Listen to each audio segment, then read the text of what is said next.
Alright, welcome to video 4 of our beginner series.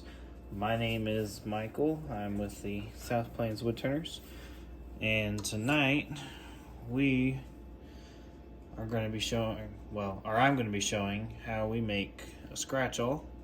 This is the same one I made this is the one I made in the beginner class when I took it. It's really useful for doing your starting holes, for your wood turned objects or any other kind of thing that you might need basically a punch for. Very useful tool. I use mine all the time. But basically, just to kind of show, I marked my centers on this piece of ambrosia maple, which is what we'll be using tonight. Basically, you just get it in, you set it, and you just tap with your hand, and that makes a nice starting hole for your lathe. We'll do the other side.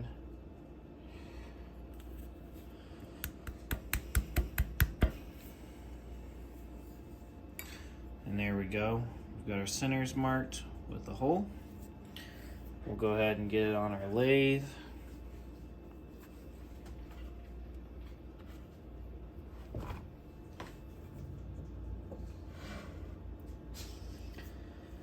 And ta-da.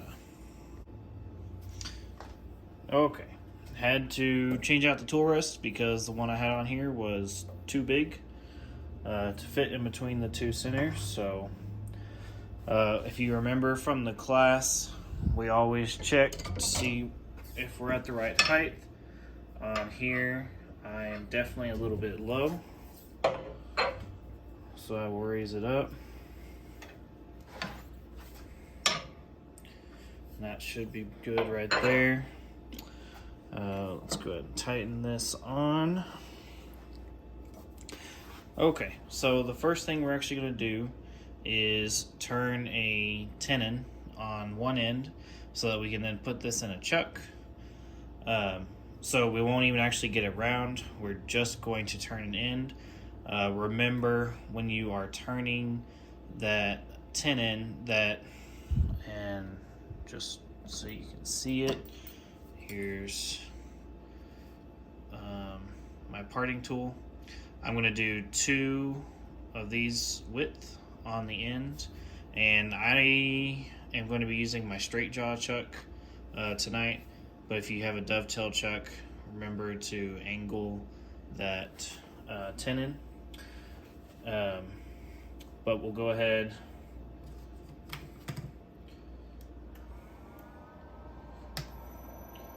and since this is not round, I don't want to go too fast. Just a little safety thing. So we'll go ahead. And that means I need to tighten it some more.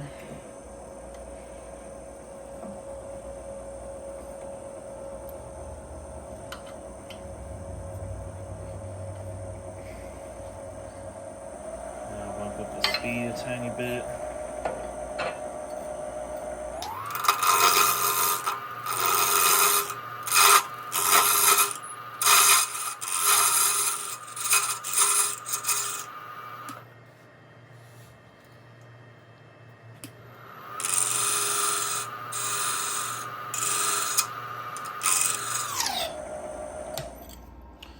Okay, so remember, on a tenon, one of the most important things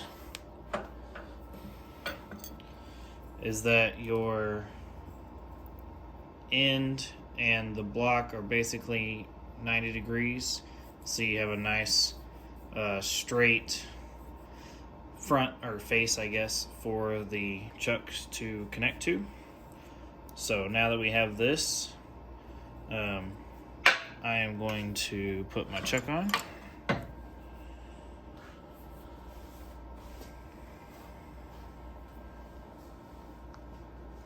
Except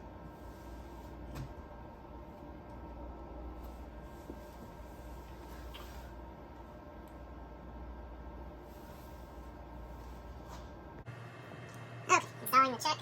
Remember, we use the breakout bar, basically is what I call it, and just light taps. You don't have to slam it to get that up.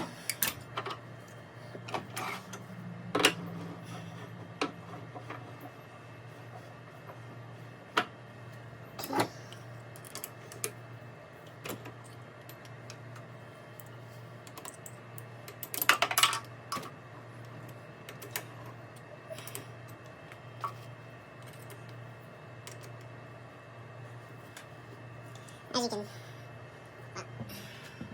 you can see, I almost turned that tenon too far down. We're just barely good, so that was definitely luck, but I'll say it was skill, because, of course it was skill, right? But, so we got it put up in our chuck. Next thing to do is get this out of the way, because this point is nasty, and you do not want to hit it. And remember the tailstock, you just rewind it, not the correct phrase, but put it back far enough and it just pops it right out.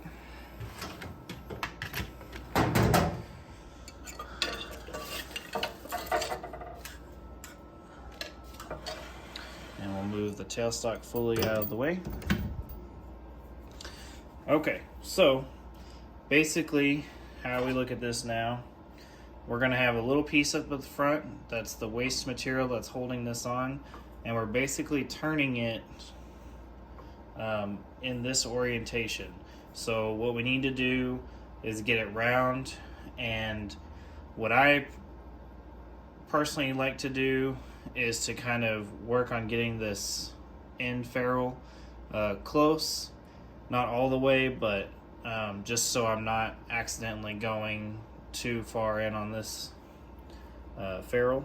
So what we're going to do now is get it round, and then go ahead and get this ferrule part, which is where the point will go in at.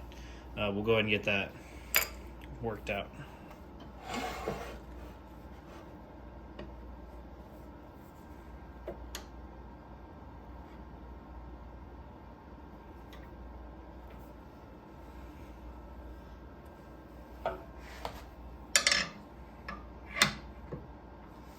And I'm using a roughing gouge to round it off to start with.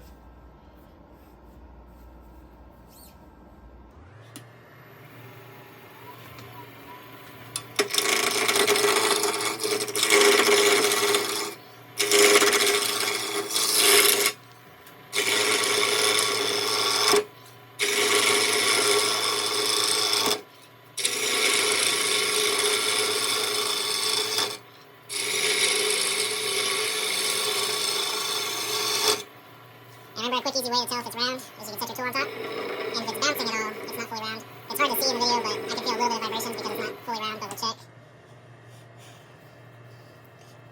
Never mind, I was incorrect. It is round, it's just, oh, well, no. Okay, you can actually feel a flat spot right here, so we'll go a little bit more.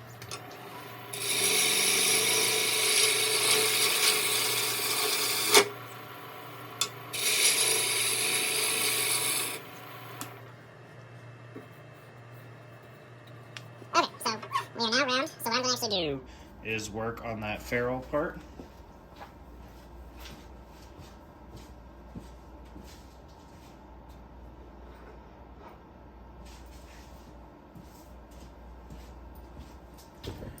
So what we normally use in the class is actually a 9mm shell. I'm not going to show how to trim it in this video to size. I'm actually going to use a 3D printed one, just for some kind of variety, but this is what we use in the class. So basically what we're going to try and do is get the wood to be just enough for this to slip on without falling or without coming off. It should be a nice tight fit. So we're going to get the ferrule on this tip to match that.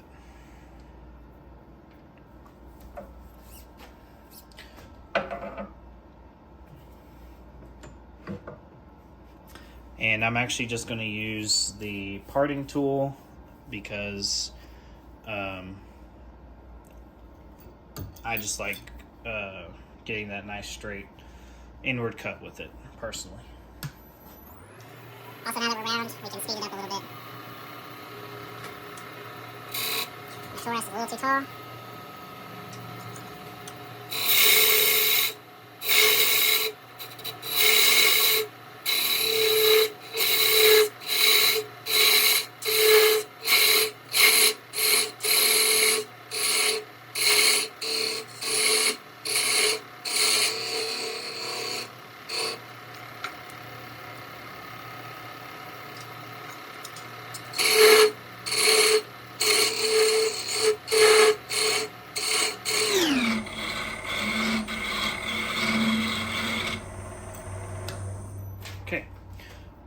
we're semi-close, you can take your ferrule, put it on here, and see exactly how close you are.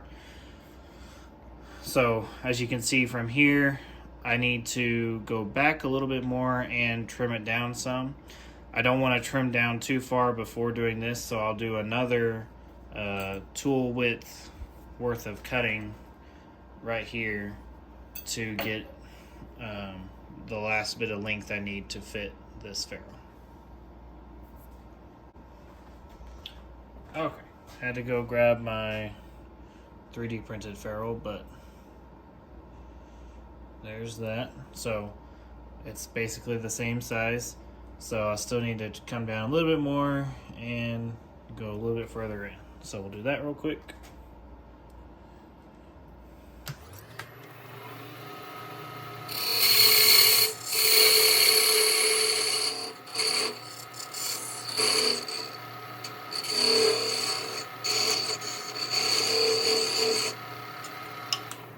And this is an important part. You don't want to go too far because then you have to cut it all off, do it all over again, and your scratch hole just gets that much shorter. So, lots of tests to make it sure it fits is fine. Just be careful and go with the flow.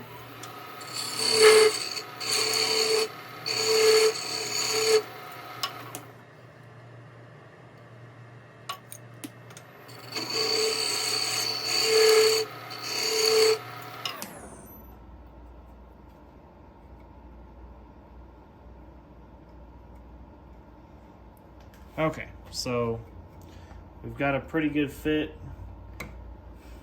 My back is a little bit high, so I'm going to trim that down a tiny bit.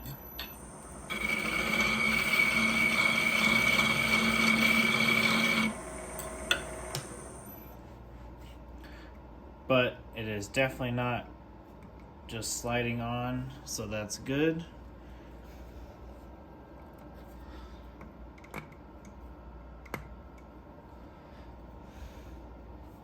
Might actually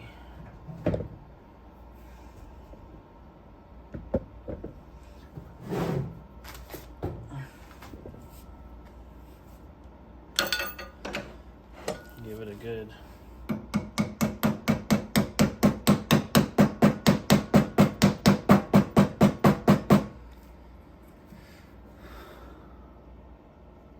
nice little tap there.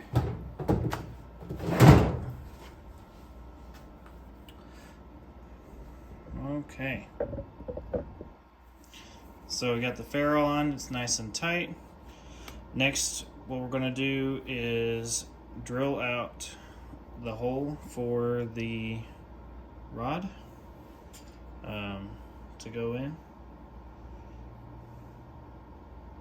just like that.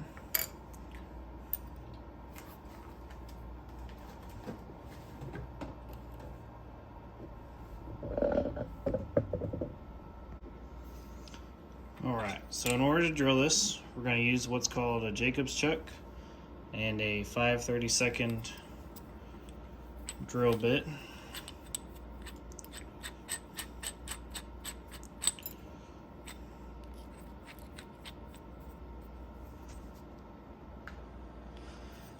And this just goes right into the tailstock.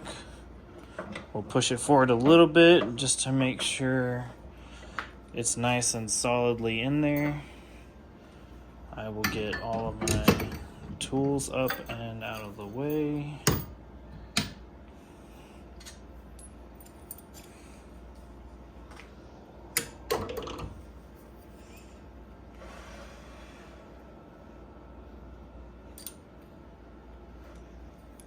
Okay, so when you're drilling, the key is to not go too fast, because you don't want to burn up your bit by going too fast, and B, you want the lathe to be doing the work, not really the bit itself. So what we're going to do is I'm going to hold the Jacob's chuck with my left hand and then slowly go in about 1/4 to a 1/2 inch, back it out to clear out the chips, and then go in again. And we're actually not going very far. We're only going about 3/4 of an inch into this right here. So zoom in so you can see that. So turn the lathe on, go to pretty slow speed. And I'm just holding it here with my left hand for support, while the right hand goes in. And I'll just hold it under here. You can kind of see it wobbling. So we go in, and then back it out, get rid of the chips. Back it out. Also, it helps if you tighten your Jacob's chuck. Helps a lot, so make sure you do that. And tighten your tailstock down. Alright, let's do this again. Alright, so we go in. We go in about half an inch. We back it out to get rid of the chips. And then go further in. And then back it back out again. And then we'll go one more time. And that should be, basically I went half the drill bit, which should be more than plenty. Turn the lid off. Back up this. And we'll go ahead and take this out so that there's no chance of it poking us. Alright, so we have our ferrule done, we have our hole drilled. Now we just need to shape the actual body of our scratch awl.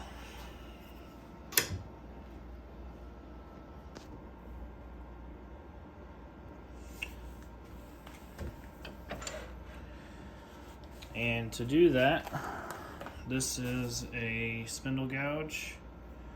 You'll notice that it has a shallow flute compared to bull gouge, which has that deeper flute. So what I'm gonna do is, actually, because I like being safe rather than sorry, I guess, I'm gonna take this parting tool, and the very front, I'm going to give me a nice little bit of clearance so that I don't have to worry about accidentally hitting my chuck. I know right where to stop. So we'll do that first.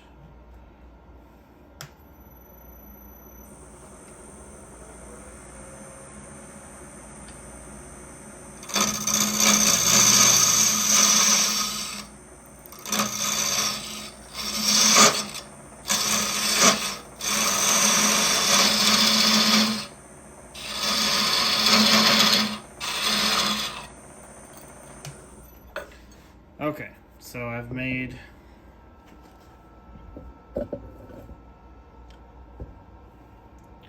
a good indicator of where the top of my scratch awl will start, basically. And I gave myself, a little bit so that I know, or I can easily see and kind of have a stopping point. I will have to take this further down before I cut it off just to make it easier, but for now, we don't want to remove too much material because that'll make this unsteady. So we're going to go ahead and shape this now.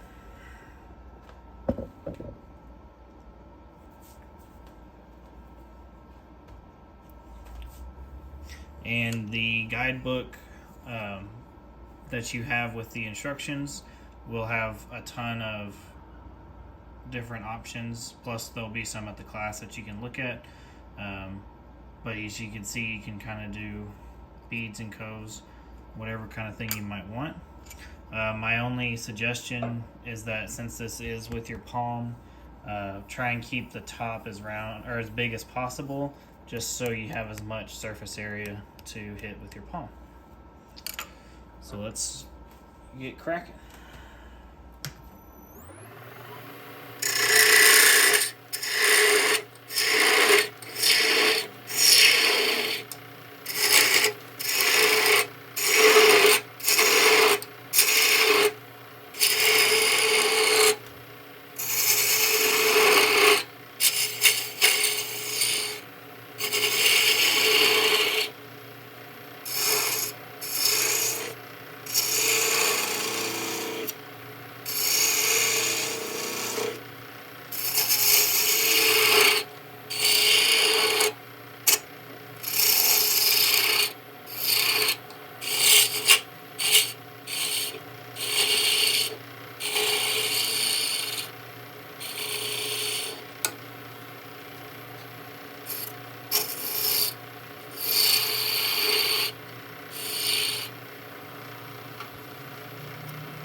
Okay, now that I kind of have it down towards more of a shape, next I would actually go ahead and sand all of this and get it all polished up. So I will go ahead and do that real quick off camera so that the video is not any longer than it needs to be.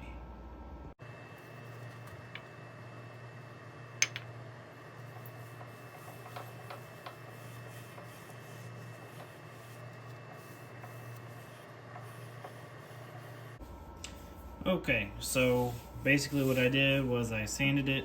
Since this is a utility item, I only did up to 120 because I plan on using it in the shop. Then I went ahead and put on some lathe polish and then a friction polish over the top. That's how you get that nice shininess. Really quick and easy finish. We have some like it in the beginner class, so it's a nice, especially for something that's a functional tool, that's a great finish for that. So what I need to do now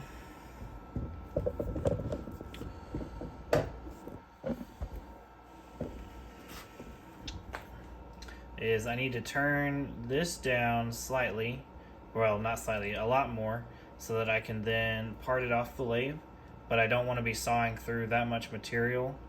So what I'm going to do is use the parting tool, get it down as far as I can, and then I'll go ahead and quickly sand the top and polish the very top as much as I can. That way I have less to do off the lathe. So we'll go ahead and do that.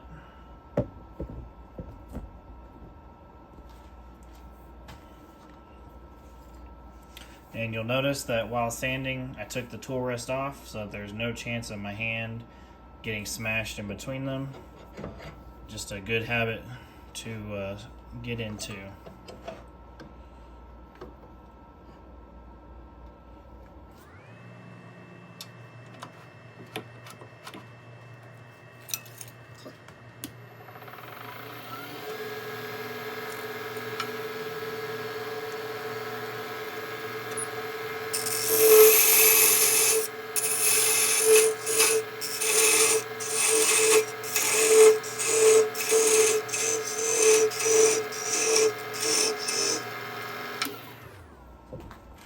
Okay, so as you can see,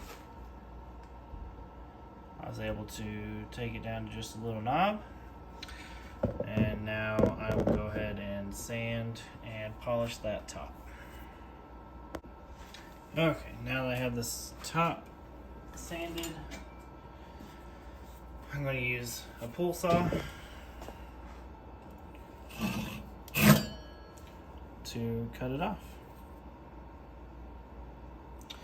And after this, we'll hand sand the top, put some finish on it, and epoxy in the punch, the metal part, and then you have yourself a scratch awl. Thanks for watching.